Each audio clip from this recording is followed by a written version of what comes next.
So, ayun mga kantabay, so magandang araw at sana mabuti kayong kalagayan. So, ito mga kantabay, bago ito talakayin natin ay kumusta naman kayo?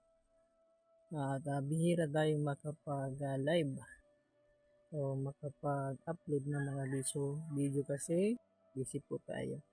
So, bago yan, so naniniwala ba kayo sa mga kanto? Kung naniniwala kayo sa ito, panoorin itong video ito.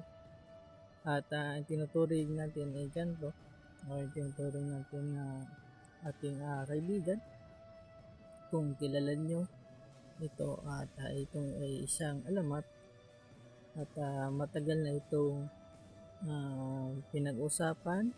Ang pangalan niya ay nasa libro at matagal na itong yung isang buntot pa nga ay pinangalan pa sa kanya na kalamitan pag Holy Week ay yun ay pinupuntahan ng mga manggagamot at mga antingero na nagkadagdag ng kanilang mga karga. So bago ang lahat, sa mga niniwala po at pwede po kayo mag-stay. Alam ko po na alam niyo na ito, pero mas mahalaga po ito kasi siya mismo ang nagbigay at nagbahaga dito sa atin. So, sino ba? Si Kaantabay. Si Kaantabay, siyempre, isa lang sa pinaka simple na paano ba sasabihin ito mga kagawad? Taga sunod sa ating Panginoon. So, para mapakinabangan ang kanyang magawa, meron siyang mga tinalagang ta. So, ayan. So, bago yan, so babanggitin ko na yung kanto na sinasabi ko na siya ang pinaka-reyna sa lahat ng mga kanto. So, siya ay si Maria Makiling. So, itatampok natin siya kasi siya mismo ang nagbahagi nito. So, maniwala man kayo sa hindi, kayo na po ang bahala. Kung maniwala po kayo hindi, salamat kung maniwala kayo, okay lang.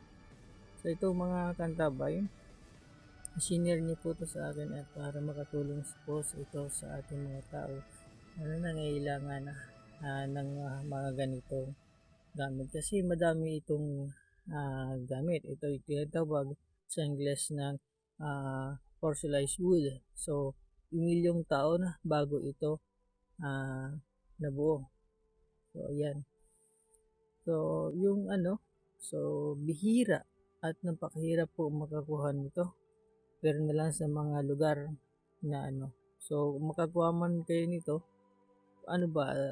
legit ba yun or hindi? Sino bang nagbigay? Kasi, ang lahat ng may ganito, maganda ito, magkaraniwan ginagamit ito ng mga nag-anting or mga antingero o yung mga magagamot kasi magandang itong sangkap sa ating mga ginagamit na pang-spiritual.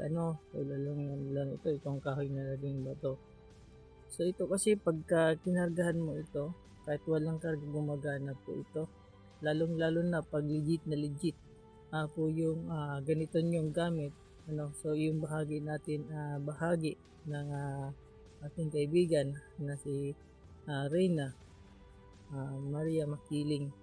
So, dati-dati nga hindi ako makapaniwala na naririnig ko lang at nababasa lang sa libro si Maria Makiling, pero legit pala. Legit.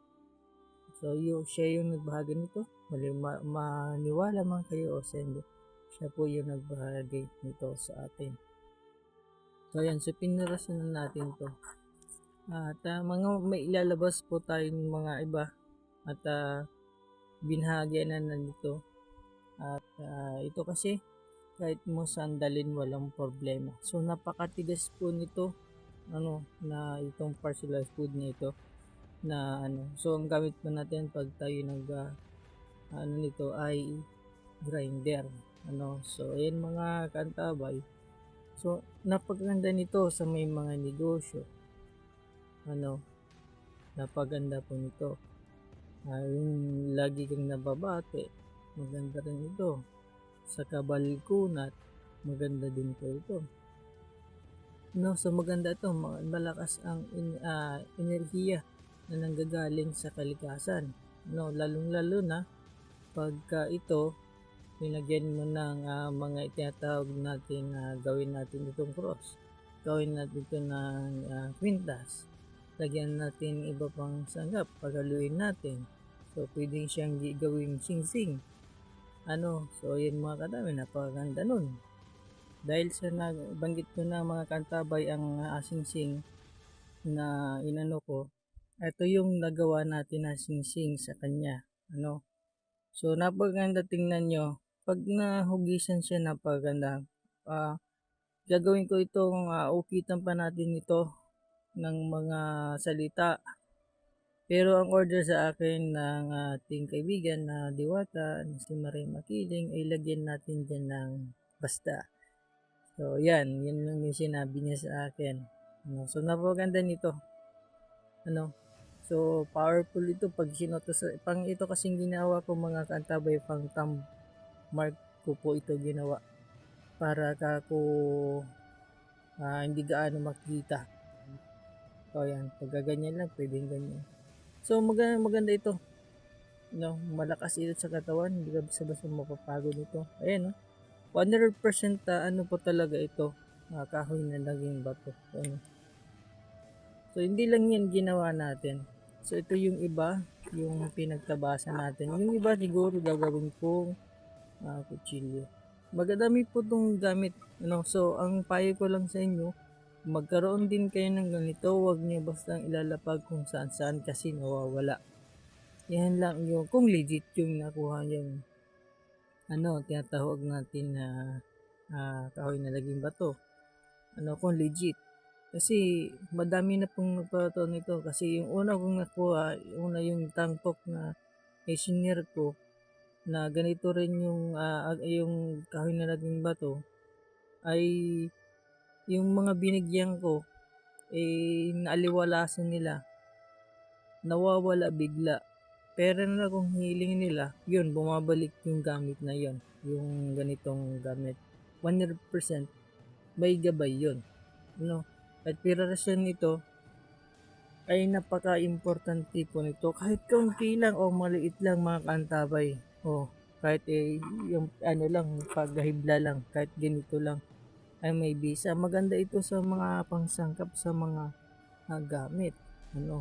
So ayan, kaya ito yung iningatan natin kasi pag naubos to, wala na, depende kung bibigyan pa tayo ng ating kaibigan na Diwata. Depende sa kanya. At hindi lang yan, ito pa isa pa to sa mga ginawa natin ng mga kantabay, yung cross na ito. So kasi nasasayang ako, dito ko lang bubutasan, baka mabasag, sayang. Napakatigas pa naman. Kasi mga kantabay, pag hindi matalas, yung pangbutas at pinirsin nyo, talagang mababasag yan. So dapat manapakatalim at dahan-dahan lang yung pagbutas niya. So nakagawa na tayo ng cross. So pwede natin siyang lagyan ng mga symbols at pwede din natin siyang lagyan ng mga salita. So napakaganda nito. So pag naukitan na kasi yan, may mataas na yung value niya at yung karga niya. So ang paggamit naman nito para kumapit yung kabal niya at kunat, so ilalagay niyo ito sa tubig, mga kantabay. Para inumin yung mga 30 minutes mo lang niya ibababad. So, para gusto mong mapabilis at mapalakas pa ito, siyempre, lalagyan mo ng dasal. Yung dasal naman ay yung dinadasal na tatlong ama namin lang. Napakaganda nito. So, sunod siguro mga kantabay, gagawa tayo ng kutsilyo, yung papakita ko sa inyo. So, pantapos yun, or kutsilyo yung pantapos sa mga masasama. So, dadantay mo lang ito 100%. Magyayari na sila nito.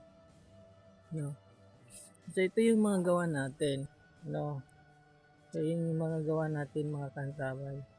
So ito na yung nagawa ko sa kasi ito matagal ko itong nagawa. So napakatindi niyan. magamit nito, napakalalakas. Kahit ngayon, nadadama ko yung lakas nila, masakit talaga sa ulo. Ano? So, yan. So, maraming salamat po mga kantabay sa mga patuloy pa rin nanood suporta sa ating YouTube channel kahit bihira tayo makapag-upload. Naway, supportahan nyo po ang aking YouTube channel. At kung hindi ka pa naman po nakapag-subscribe, please subscribe, like, and share na rin po at mag-iwan po kayo ng comments sa baba. So, yun mga kantabay.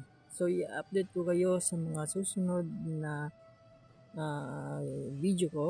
At supportan nyo rin ang kaibigan natin na si EOM Spiritual sa TikTok.